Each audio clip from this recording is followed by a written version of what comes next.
Hi, I'm Tony. I'm an addict. I'm 100% cured. That's what I actually thought the first time I ever came to meetings. I started to go here back in '09 was the first experience in the meetings. And the only thing that brought me here was the fact that I was 6 months out of the joint and I was already back to my old ways. Like many of you, I've had the ups and downs. I grew up, not that far from here, Chicago kid, Chicago suburb kid. Both parents at home, both parents working all the time, did the sports, baseball, football, track, everything I could ever do as a kid, I did. I enjoyed my childhood to the extreme. Everything I did was to the extreme. But that's the thing is what I've learned is the extreme has many sides to it. And I followed it down a dark path. I'm a late bloomer. I didn't actually start using until I was 19. And that was after I lost everything that I thought was everything. Football scholarship was taken away from me. I came home and started hanging out with all the kids that I never would hang out with. And chose to follow whatever they were doing. And then started to lead my own little pack. I didn't know what I was doing back then. And I've been asked a few times on my last bit, because I'm just 4 months out of my last bit. I've been down twice, downstate. But I was asked in the last bit during going through a recovery program to actually start mentoring some of the younger kids that were coming into the program. Because I had a lot of good things to say. And the only reason I had a lot of good things to say was because everything I learned my first time through the program, through half-assing the steps, not really listening to my sponsor and when he suggested something, only listening to a few of you guys talk, and, it was, everything sunk in, everything sunk in. It's only through that I was able to start reaching out to others. And as I'm doing that, I'm learning a lot more about myself in that program. And I was learning that I like to blame others for everything in my life. Whether it's good or bad, I'll blame you. If it was good, it was because you did it for me and I'm good to go. If it was bad, it was because you did it to me and that's not good. Now I have to do something about it. That was the whole thing. I could never take responsibility, accountability for myself. And now that is the key thing. I struggled for so long trying to keep the lies in my head from becoming the truths. And that's the thing is, I lied so deep into myself that I believed everything I was saying. And when I was doing that, that's when I started to sway from the path that my mom and dad wanted to the path that nobody really wants to be on, to, those dark corners in the area of Chicago on the west side, I have a lot of, I want to say, animosity towards myself. That's the thing is I've been working on the 4th step again. I did it a while ago, then I haven't done it in the last 4 years because you really don't want to write a lot of things and have it sent out because they get to read everything that you write. So you don't want to write anything embarrassing or anything that's illegal because they could be calling you down to the Internal Affairs office and start questioning you. So, been through the 1, 2, 3, been through the 1, 2, 3, been through the 1, 2, 3. Never really got past it because of my because of where I was at. Now I'm doing it, and I've been doing it on every free movement I got. And I was up this morning at 5 o'clock in the morning. Didn't have anything to think about for this. Just started working on the 4th step. And I can't believe how much I was actually lying to myself about things. Just writing it out was just phenomenal, And I'm sitting there and I'm writing, and I'm thinking to myself, who was this guy? Who was this guy? This guy has nothing going for him. And I look up and I'm sitting there in a living room that's well furnished and I've got a phone and I've got people I can call and people I can talk to, and I'm like, this guy got me here. This guy got me to this place, you know. I'm all about trying to keep hope, trying to move forward. I don't want to move back. I don't want to fall back into my old ways. And I reach out when I'm struggling, and even when I'm not struggling, when things go right, I'll reach out and I'll share it. I share a lot with my girl. I share a lot with people that I talk to and chat with daily. I share a lot with my sponsor on the good points in my life, you know. And those are the things that I would always just keep to myself in the past. And that's not what this program's about. It's about sharing the joy and the freedom, you know. And for me, I can't keep it bottled up anymore, you know. I bottled up my entire childhood. I bottled up my entire young adult life. I bottled up my 20s. And that got me downstate, serving 6 years. Got me back downstate, serving another 4 years. And, you know, I'm blessed today because I had to go through all those experiences to get where I'm at. I look around the rooms and I see a lot of newcomers come in and struggling, and I was like that. And I shared one time before about that, you know, when I first walked into the rooms. And I looked around and I'm like, man, there's no way these people are happy like this. Somebody's got to be doing something. Who's holding? Who's got something, you know? And now I don't even think like that anymore. I walk into the rooms and I'm happy to see people. I hate to say it, I'm happy to see people struggling because I was there. And I can benefit from your struggle and also share from my past experiences to help you through whatever you're struggling with. You know, I'm reminded, you know, every time I get on the phone with my brother, who's a pain in my neck, and that's because he's living a life that I lived, and I'm trying to get him out of that by talking to him, and he's trying to keep me out of that lifestyle. So we're both butting heads on each other, and it dawned on me the other day when I had to go visit him in the hospital that it's family. Just like we're all family, that's family. Over the last couple of months, I've heard of people that I don't know no longer with us. And I'm sitting here thinking, man, how unfortunate that they're not here any longer. But how fortunate that they don't have to struggle anymore. You know, I hear a lot of people share about that. You know, how could he do that to himself? How could she do that? And, you know, we all suffer the same thing. We all suffer from the addiction, you know. Some, it's the difference in drugs, but it's all the same. And through that, if we can just reach out, the one thing that I could never do, the one thing that someone is struggling with right now is reaching out for help. I never wanted to seem weak. I never wanted to be seen as weak. But it takes courage and strength to reach out for that help. You know, I struggled for so long not doing that. I didn't want to pick up the phone. I didn't want to tell the truth. I didn't want anybody to see me as weak. You know, I celebrated my 44th birthday. I didn't think I was going to live to be 44. I celebrated that on Friday, you know, with family. Got to see my brother in the hospital. I got to see my other brother and his kids. People that I haven't, you know, I wouldn't have been able to be around if I'd have been in that life any longer. And, you know, the one thing missing from the whole thing is my mother. And I struggle with that. I carry a lot of shame and guilt with my mother. Because when I was young, I didn't want to listen to her. I wanted to do my own thing. You made your own mistakes, let me make mine. And as I was growing out of my teens into my 20s, I started to veer off deeply. Like I said, 19, I started with weed. It took a year to move into coke. It took 3 years to move into crack. It took 6 years to get locked up.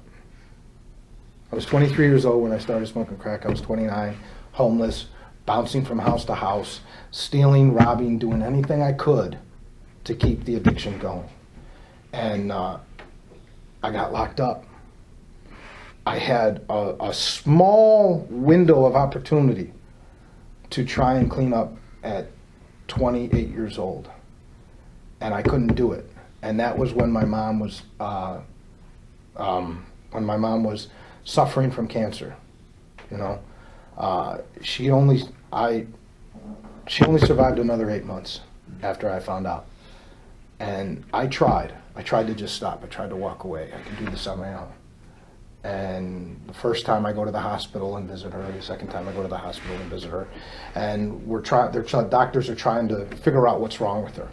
And, on New Year's Day, 2002, the whole family gathers at the hospital, and my mom's like, I got a special thing I want to do, and she got baptized. And we're all like, cool. And then right after the baptism, the doctor walks in, and she's like, okay, we're ready. And I watched my dad get up and walk out because my dad already knew. None of us knew. He already knew what was going on. I sat there and I listened to the doctor tell us what was going on. Took about 30 seconds for him, after he finished, for me to get up and walk out of the room. And I found my dad sitting in a conference room down the hall, crying. It's the second time I've ever seen my dad cry, right? And I walk in there, and I go up and I hug my dad, and I'm holding him, and he's standing there crying. And we started crying together, and a couple of minutes later, he pulls away from me and he stares at me in the face. He goes, all right, wipe your face, go wash it, whatever. You got to be strong for the rest of the family. I don't know how I made it through that day, but I know how I made it through the night was going down to the west side, picking up again, using. And I didn't stop using for another 4 months until I was locked up. And the last time I saw my mom was when she was sitting in court waiting for a bond reduction. She's sitting there crying, and I turn around. And as I turn around, I'm trying to tell my public defender, get them out of here. They don't need to see this. I was woken up 3 months later, July 31st, 2002. They pulled me out of bed, brought me down to the sister, whatever her name was, office as a counselor in Cook County. And it's my aunt. Your mother passed away last night.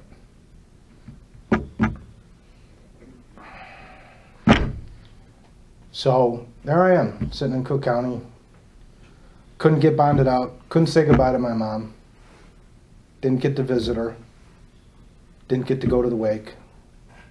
Didn't get to do anything because of the life I chose to live. Upon all of that, I end up downstate. And I do everything I can to change everything about me. I went to the schools. I started to go to whatever program they had. Did a lifestyle redirection class, taught me a little bit about this, a little bit about that, a little bit about this. And the whole time I'm having fun, joking and laughing about being on the west side with everybody else in there, because pretty much everybody down there has some type of vice. And I never realized how bad it was until I got out on parole and was back looking at it again. I took the first time I went into treatment, I did the treatment because that's what my brother wanted. I stayed in treatment because that's what my brother and my dad wanted. I got through treatment and started going to meetings, any type of meeting I could get to. And I found someone in NA, and we started to develop a relationship. With 13 step, it's not what we look for, but it's what happened. I was with her for 3 years, and in that 3 years, I struggled through the program, but I tried to stay clean for her. I did relapse in the relationship twice. Lied to her both times about it. Kept that lie going for as long as I possibly could, until she left and took my son from me. And that's when I needed the help the most and couldn't reach out for it. And even though I tried to go to meetings, I was sitting in those meetings, and in my head, because they were her meetings, I'm sitting there, all these people are judging me. All of these people are judging me. You know what? I can't do this. I don't want to do this. I want to do what I want to do when I want to do it. And it took 3 days after she told me she was leaving. She went and spent the night at her parents' house, and I called my buddy who I worked with, and I knew he did, had him pick up for me. And told him and called him back a half hour later and told him to pick up more because I knew it wasn't enough. That's how serious and how bad my addiction was. I knew that first order wasn't going to be enough. I needed to make another order. And I lied about that because she came back and cleaned up the house and was packing up her stuff to leave, and I lied about it. And she found a little piece of evidence in the bathroom underneath the rug that I didn't clean up good enough.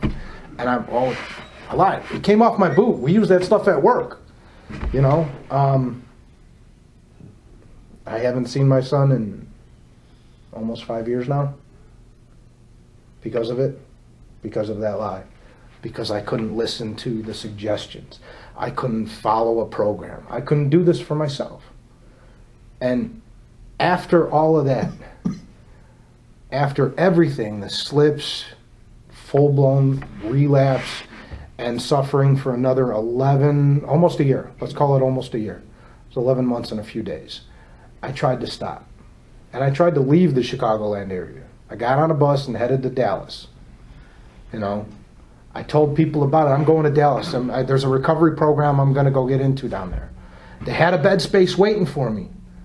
But I got down there and I had to wait 2 extra days and I couldn't find any place to stay for 2 days. So I called my dad. My dad's like, we'll get you back on the bus and bring you back. So I came back up here and I struggled and white-knuckled for 67 days. And I had someone call me and say, hey, Tony, I need help. It's snowing outside. I can't get my car out. Can you pull it out? I know it's a phone number I shouldn't have answered, but I did. And I went and I helped that person. And that was my last night of freedom. February 5th, 2014. I was locked up by 2 o'clock in the morning, and by, I think it was a Friday, I was calling my girl and having her call my sponsor. And the first thing my sponsor says, are you ready? Yeah, I was ready. And I haven't been more ready. I can't believe the choice I made to finally do this for myself. And when I made that choice to do it for myself, I can't believe how uplifting and freeing it was. Getting goosebumps. Just to feel that, just to be able to know that this is not for me, this is not for anybody else anymore, this is for me. I don't care if people like me, I don't care if, I don't care if you stay with me, I don't care if, I can't say I don't care if I ever see my son again. I would love to see my son, and during the process of making this decision, I was giving assignments, suggestions to do these assignments. So I did them. And I wrote about resentments, and I wrote about, the what ifs. What if this happens? What if that happens? Is there anything, reservations, that would ever send me back out there? And to this day, the only thing that I can honestly say that I might struggle with, but I know how to handle, is what would happen if my dad wasn't with me anymore? He's the one person in my life that has been there through everything, through the first to the end. I've had brothers walk away, I had my sister walk away. I don't even know who my sister is anymore. I haven't talked to her in 6 years because of this. And but my dad has been there. And he's old school Mexican. He's over the border. Back in the day, they had names for these people. Now he's an American. He's been an American, citizenized from back in '85, but he's old school. He doesn't understand, I talked to him about, Dad, I'm going to go to a meeting today. Well, you don't want to hang out with me? No, I want to hang out with you, but I got to go to a meeting. What do you need the meetings for?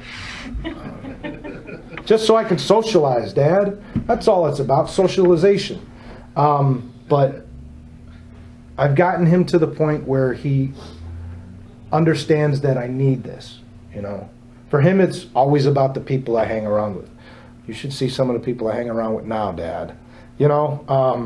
Coming in through these doors, the broken, the suffering, the free, the completely spiritual people. I listened to someone last month who just spoke eloquently and was so spiritual in her topic. It just, I sat in the back and I was like, wow. would love to have what she has, you know? But it takes time. We don't get here overnight. I didn't get here overnight. It took me 4 years to get to this spot. You know, what's another 4 years going to do? I don't know. That's the future. I don't worry about the future. I just worry about today, because that's what this program's about. It's about today. You know, as I said, the one thing that I wish, and I carry a lot of shame and guilt for, is my mother. I would love her to be able to meet who I am now. But I know that that's never going to happen until I pass from this earth.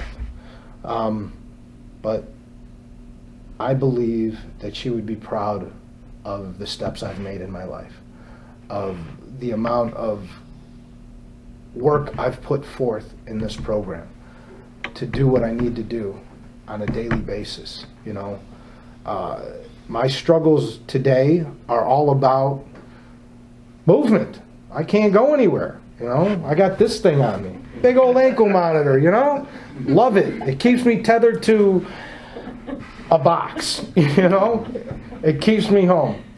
But you know, it dawned on me, and every time I talk about it, you know, he doesn't give me the movement. Well, do you really want to move? I mean, do you really need to go anywhere? What do you need to do? Other than go to a meeting or two, you know, you want to go to a meeting or two, that's fine, but, you know, really everything else out in the world is issues right now. And it's better having those issues and being at home and eating my own food and using the bathroom and closing the door rather than, hey, what's on the TV over there, man? You know? I mean, everywhere I've been, it's been here, a little wall that sits about this high, and you guys are sitting there looking at me, and I'm trying to get some peace and quiet. Put your heads down, you know? It's just, it dawns on me, the insanity of it, and my struggle with not moving, you know, last week the struggle was, you know, I couldn't get movement for certain things, and he wouldn't pick up the phone, and, you know, I couldn't get this and I couldn't get that, and I struggled all day with trying to get my work schedule approved. 2.5 hours on the phone to get a work schedule approved so I could go to work. And it didn't work out. And I was so ready to just go home, not go out, go home, and cut this off my leg and wait for them to come. And I told that to my sponsor, I told that to people, and I told that to my parole officer, and he laughed. And he said, you know what? He said, you know what we would do if you did that?